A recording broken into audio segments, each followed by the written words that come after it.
Shalom, Injil Ulangan pasal 1, yang terdiri dari 46 ayat dan 5 judul. Judul yang pertama yaitu, Musa meriwayatkan pengalaman di Gunung Herod. Dimulai dari ayat pertama sampai ayat ke-8. Beginilah firman Tuhan, inilah perkataan-perkataan yang diucapkan Musa kepada seluruh orang Israel di seberang sungai Yordan, di padang gurun, di Araba Yordan, di tentangan Suf, antara Paran dengan Tofel, Laban, Hazerot dan di Zahab.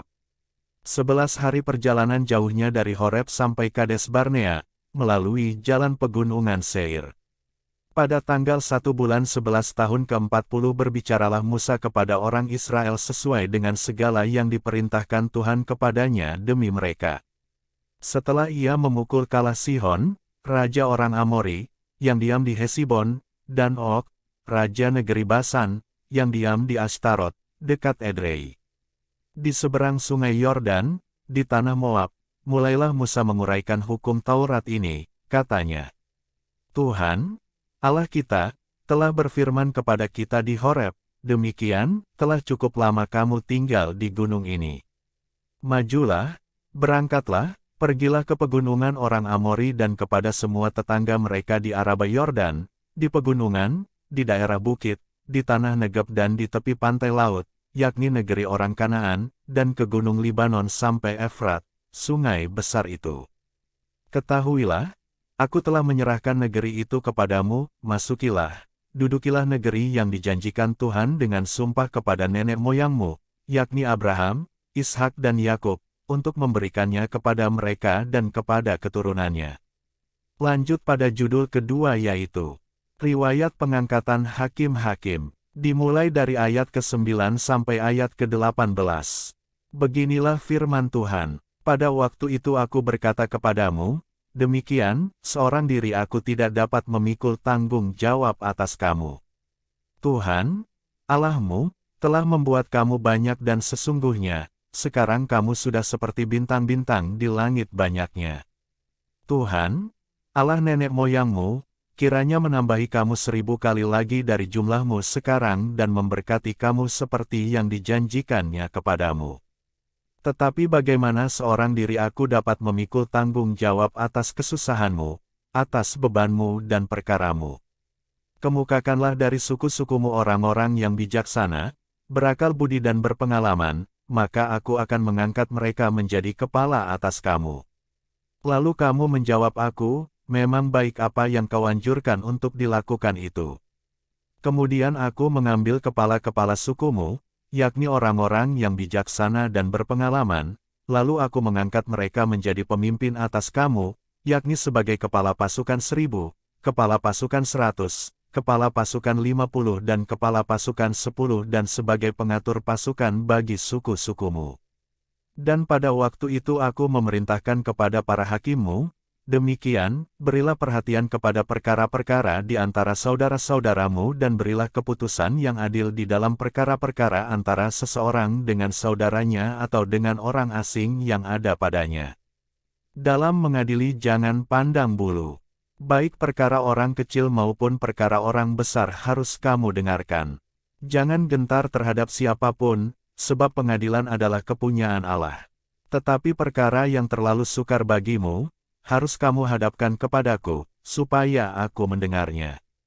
Demikianlah aku pada waktu itu memerintahkan kepadamu segala hal yang harus kamu lakukan. Lanjut pada judul ketiga yaitu, Riwayat ke-12 Pengintai. Dimulai dari ayat ke-19 sampai ayat ke-33.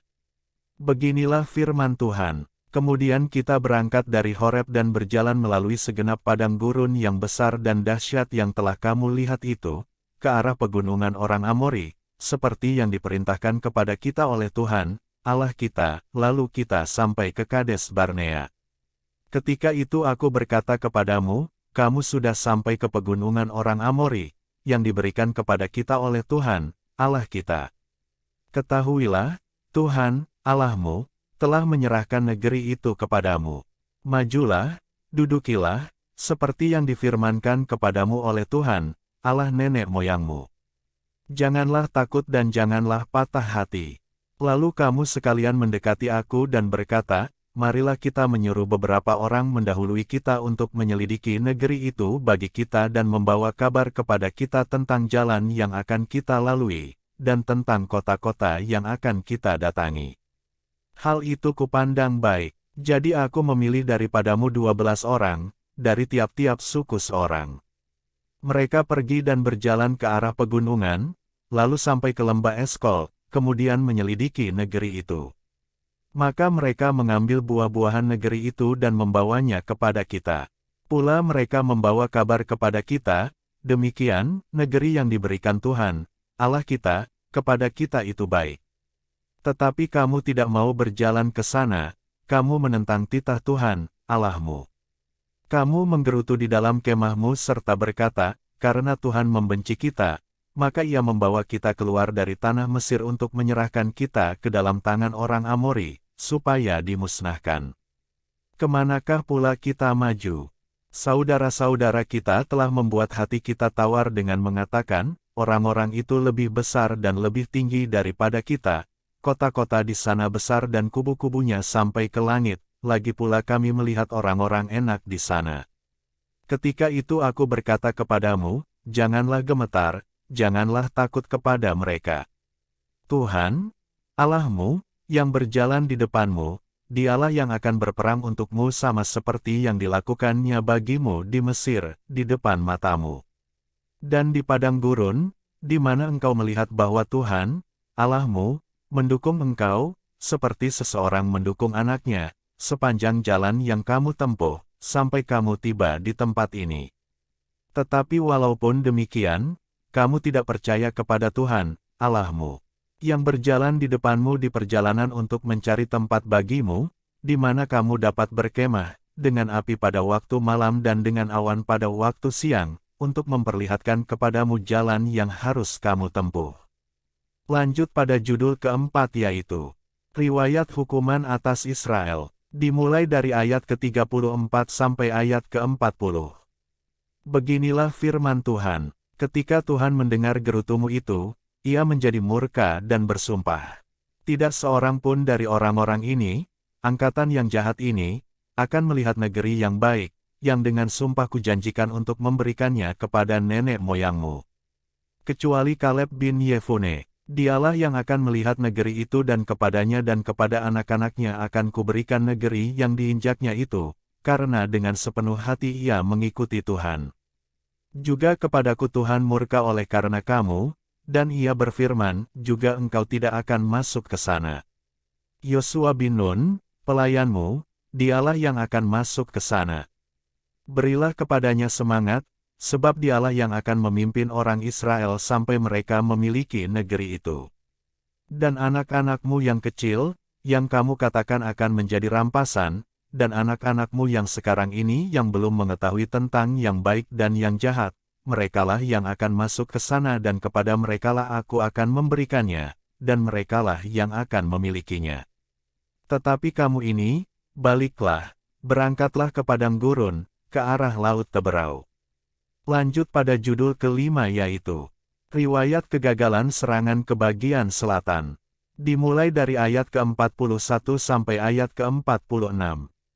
Beginilah firman Tuhan, lalu kamu menjawab, katamu kepadaku, kami berbuat dosa kepada Tuhan. Kami mau maju berperang, menurut segala yang diperintahkan kepada kami oleh Tuhan, Allah kita. Dan setiap orang daripadamu menyandang senjata perangnya, sebab kamu menganggap mudah untuk berjalan maju ke arah pegunungan. Tetapi Tuhan berfirman kepadaku, katakanlah kepada mereka, janganlah kamu maju dan janganlah kamu berperang, sebab aku tidak ada di tengah-tengahmu. Nanti kamu terpukul kalah oleh musuhmu. Dan aku berbicara kepadamu tetapi kamu tidak mendengarkan, kamu menentang titah Tuhan, kamu berlaku terlalu berani dan maju ke arah pegunungan. Kemudian orang Amori yang diam di pegunungan itu keluar menyerbu kamu, dan mereka mengejar kamu seperti lebah dan mengalahkan kamu dari Seir sampai Horma. Lalu kamu pulang dan menangis di hadapan Tuhan, tetapi Tuhan tidak mendengarkan tangisanmu dan tidak memberi telinga kepada suaramu. Demikianlah kamu lama tinggal di Kades, yakni sepanjang waktu kamu tinggal di sana. Demikian firman Tuhan dari Injil Ulangan pasal 1, Tuhan Yesus memberkati.